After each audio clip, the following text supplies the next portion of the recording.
following program contains an all-you-can-eat philosophical buffet. If you suffer from mental indigestion, Randall may not be right for you.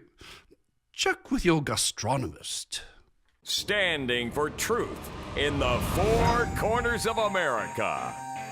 Fighting for justice on the frontiers of the culture wars. And turning resistance into an art form. The only TV host arrested more times than Mahatma Gandhi, Randall Terry.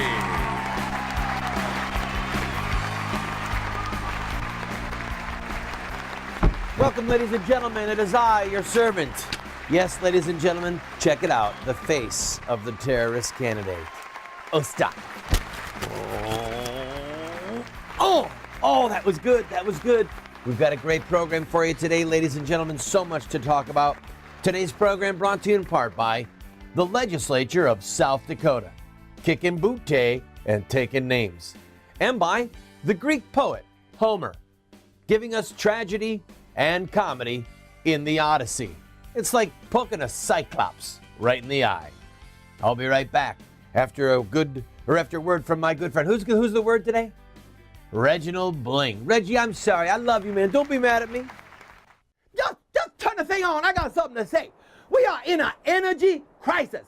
Our gas prices are going up, up, up. And what does President Obama do? He goes golfing. Man, we got oil in the Gulf of Mexico. We got oil off the eastern coast of Florida. And we got billions of gallons of oil up there in Alaska. And what does Obama do? Nothing. He says, no. You can't drill here. He wants us to go to the Middle East and beg like a bunch of hungry schoolgirls for oil from our enemies. This craziness has got to stop.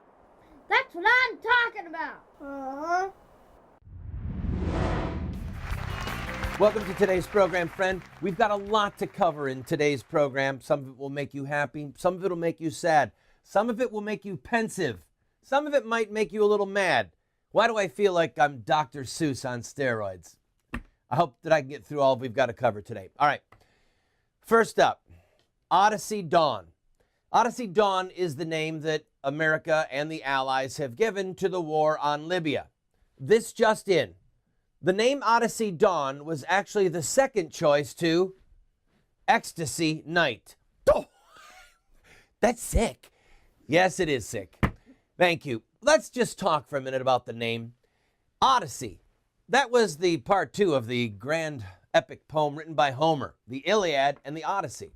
Odyssey means a long, wandering journey. Are our political leaders finally owning up to a war that they don't know how this is going to end? Along the dawn, mind you, the dawn of a long, wandering journey.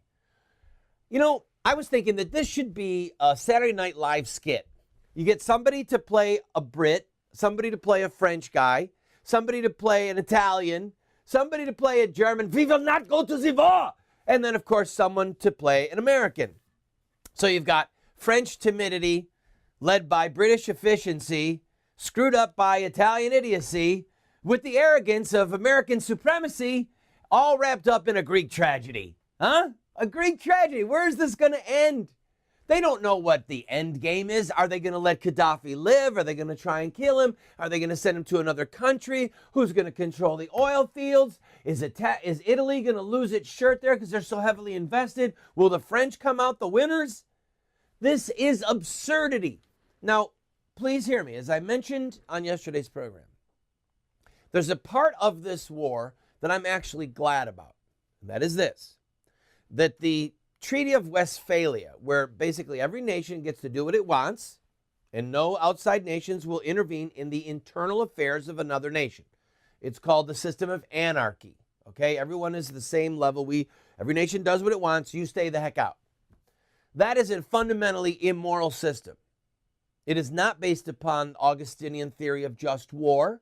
It is certainly not based upon the idea that there is a God in heaven who gives laws to men and nations, who holds men and nations accountable, and when those men and nations defy his laws, it is the right and sometimes the duty of other nations to intervene. So I'm happy that that could be coming unraveled here. But this also could be like a teenage burp movie, okay? Where a bunch of teenagers say, hey, let's drop out of school and let's head to Vegas and we'll get rich. And they all take off in the night and they're driving down the road and one by one, they bail out. One of them says, I got to go home. My mom's going to be looking for me. And another one says, my dad's going to kill me when he finds out what I'm doing. And another one, after he sleeps off his drunk, gets up and says, we're where? St. Louis. I'm supposed to be back home at school on Monday morning. This whole thing could come unraveled.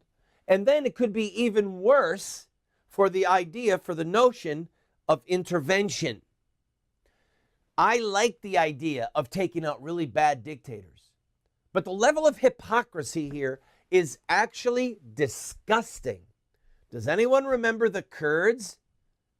Obama said concerning Libya, well, we can't just sit by while a tyrant says he won't show mercy to his people.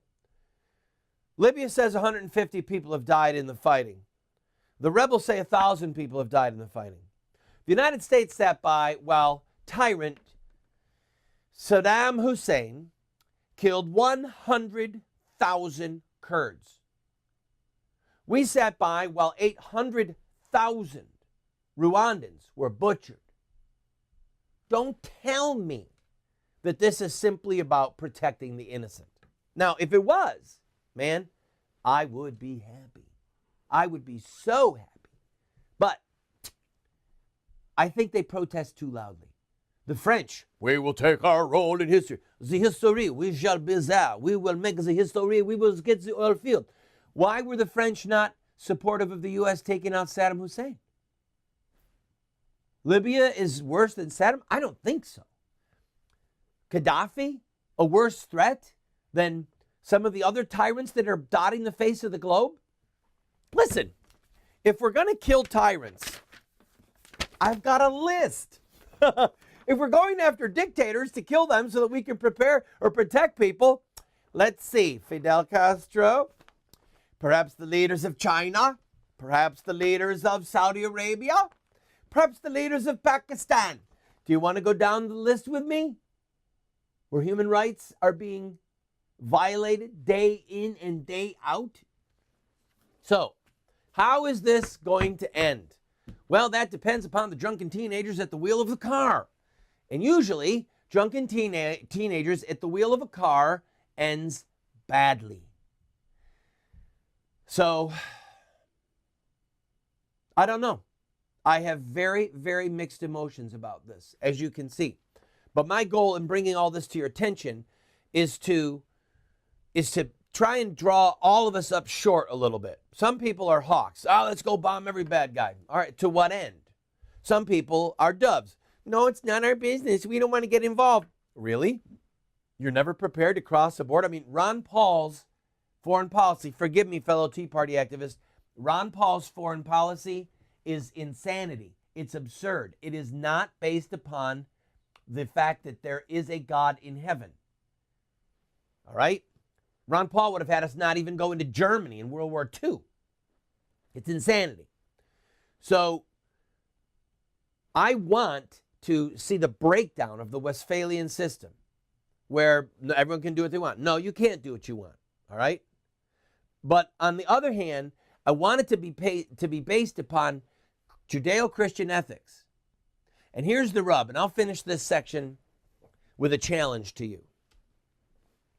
There are people in the world who want to say that Judeo-Christian ethics are like any other system of ethics. You've got Judeo-Christian ethics, you've got Marxist ethics, you've got Confucian Chinese ethics, you've got Islamic ethics. And each of those worldviews does have a system of thought that is consistent within itself that requires when it should and should not go to war. All right? Well, the Judeo-Christian system of ethics, are you ready? I'm going to say this. The Judeo-Christian system of ethics is true with a capital T. The rest, inasmuch as they accurately reflect Judeo-Christian ethics given to us by God on Mount Sinai and on the Mount of the Beatitudes, through Moses, through Christ, through the prophets. The other systems, inasmuch as they accurately reflect Judeo-Christian ethics, they also are true. But when they contradict them, they are wrong. They are false. They are based upon lies. And part of our challenge as Christians is that we not flinch. Christianity is true.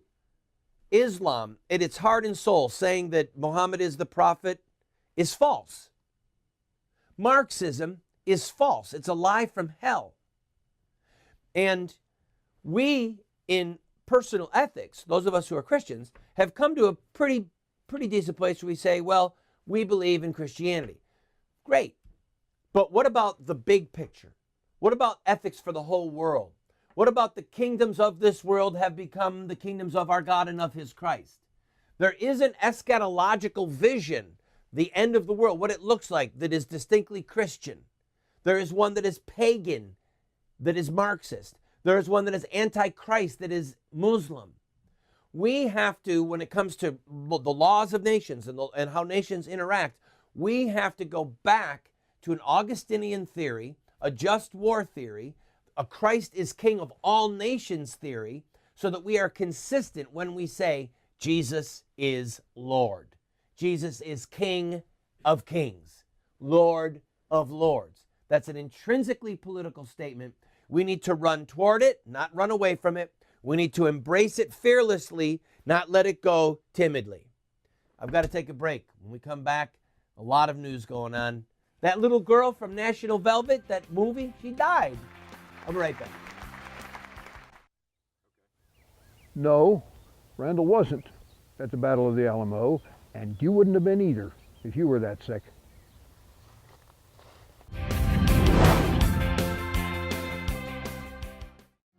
Moments with Moses. You shall gather all its spoil into the midst of the open square, and burn the city and all its spoil with fire, as a whole burnt offering to the Lord your God. Welcome back, friend. Elizabeth Taylor has passed away. Congestive heart failure. The actress was 79 years old. You know, in a moment like this, all kidding aside, it will be easy for some people to make jokes about how many husbands that she had. It'll be up to other people to talk about her friendship with Michael Jackson, or her trying to fund AIDS research, her incredible beauty as a young actress, and she truly was beautiful. But one of the things that struck me, and I want to just say this to the moms and dads that are out there. After somebody dies, they talk. Did you know that? There's a passage in the book of Hebrews that speaks of Abel, the one that Cain killed Abel, and it said about Abel, it said, who being dead yet speaks. And it just so happened that Abel, thousands of years after his death, he still speaks. Some people, after they die, speak to a small group of friends and family. Maybe they say words, their life, right? You understand I'm talking about their life's legacy. What they left behind speaks.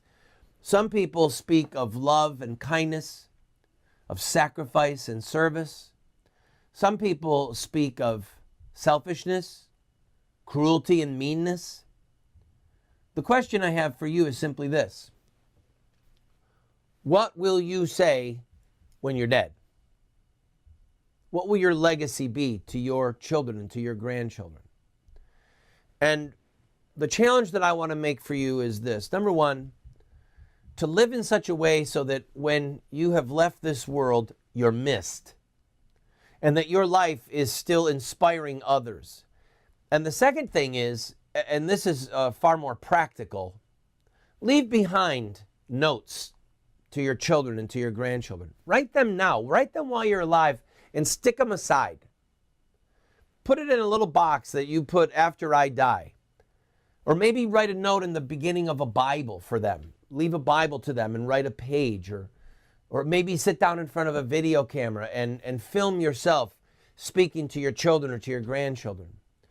Because whatever it is that you want to be said, not just about you, but whatever it is that you want your life to be saying after you're gone, number one, what you do and say now, well, that's going to be a huge part of it. But number two, you could deliberately leave behind something to your son, something to your daughter, to your spouse, something that maybe you never said as clearly as you wanted.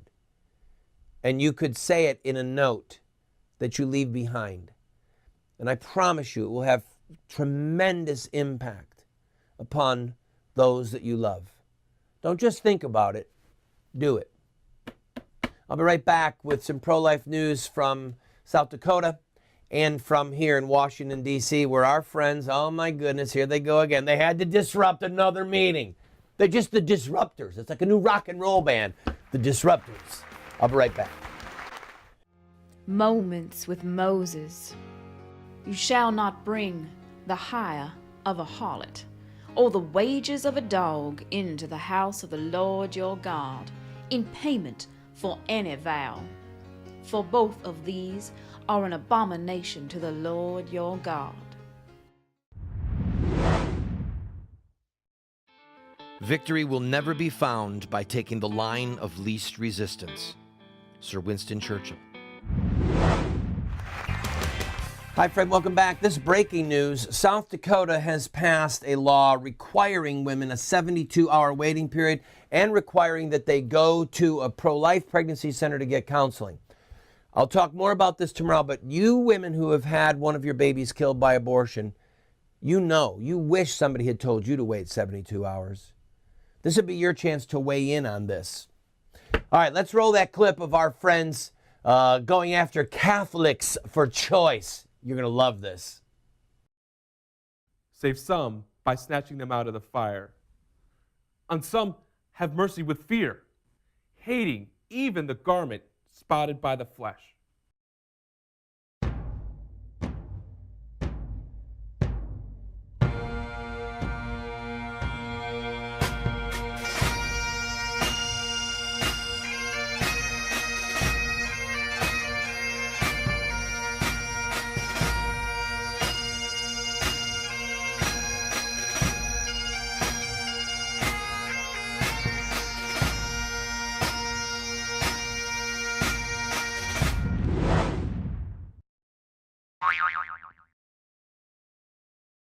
It's a much more difficult situation in cases of fetal abnormality. You guys are child murderers! Abortion is murder! The Bible says, whoever sheds man's blood by man shall his blood be shed! You're not Catholics! Mary would be ashamed of you! Jesus is ashamed of you! Thank you. Abortion is murder! Look at the pictures! Thank you. Don't deny it! Abortion is murder! Abortion is murder! You're murder! Not the right for legalized child killing. Thank you very much. This is Thank you, please. This is Please, what please, 8-week-old please. 8-week-old tissue looks like. Repeat those You up, can please. count the fingers and toes. Thank you. You're Thank you. none of you. Excuse me. St. Patrick was a slave. Read about that man. He saved civilization, and you people don't even look like Catholics. When did you go to mass list? What about now? I'd kill anybody. Congratulations, everybody! St. Patrick wants to let some blood go of the little babies. Congratulations! Catholics, this is what we're about as Catholics, right? Yes, kill the babies, let the blood roll. Yes, this is the message. This is the message, man. I want to know, what about the children? You talk about the children, you talk about the women. What about the children? What about the children who died? What about them? So That's the issue. What about them? You don't care if women. I know. They don't. Oh, not at all. You don't care if children. If you like abortion so much, make it retroactive. There will be no rest for the wicked.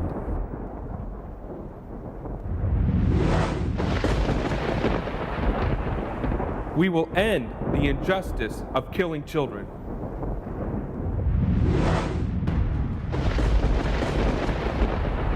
We are pro-life warriors.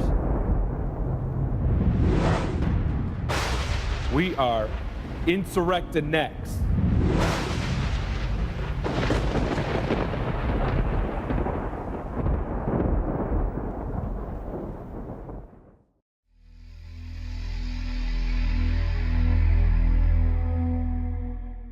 The The Lord is at your right hand.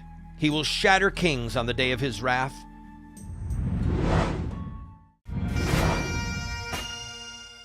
Thomas Jefferson said, "Every day is lost in which we do not learn something useful. Man has no nobler or more valued possession than time." Well, I like the way Thomas Jefferson said it, but I think I say it a little bit better, and it is this: time is your most precious commodity and your most relentless enemy. See you tomorrow.